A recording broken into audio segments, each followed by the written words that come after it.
Hey guys, is Flash dead or is it still alive? So I was reading an article on Slashdot, I think it was, and they were saying that the Google engineer said that about 8% of Google Chrome users, and Chrome is the most dominant browser by far, I believe, about 8% of them have still loaded a Flash-based animation or a Flash-based application, if you will, which part of me is surprised by that, or part of me isn't surprised by that. You see that in anything really. It takes time for something to totally fade out, but when it comes to tech, when you see when you're under 20%, that technology is pretty dead.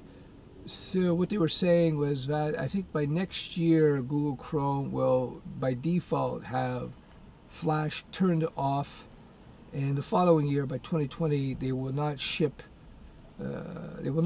Chrome with Flash.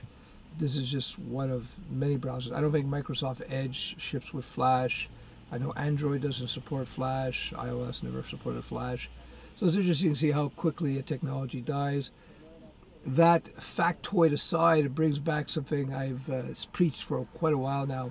When it comes to choosing tech, typically what is open will beat and surpass and dominate what is closed. So Flash was a closed technology owned by Adobe, and what killed it was essentially HTML5 and CSS3, although it wasn't as capable as Flash in certain regards initially. But again, open always beats closed. Open always beats closed. So that's why when I look at mobile app development, I think that web-based, using the web stack, mobile development is going to, in the end, be by far more dominant than writing apps natively. So if you want to get into the mobile app development, and I've heard this from people who are involved with big companies, I would be looking at React Native or PhoneGap using the web stack rather than iOS and Swift, Swift with iOS, or certainly not Objective-C with iOS, or Android or Kotlin with, Kotlin or Java with Android. Again, open always beats closed, and the Flash is just one of many examples in that regard.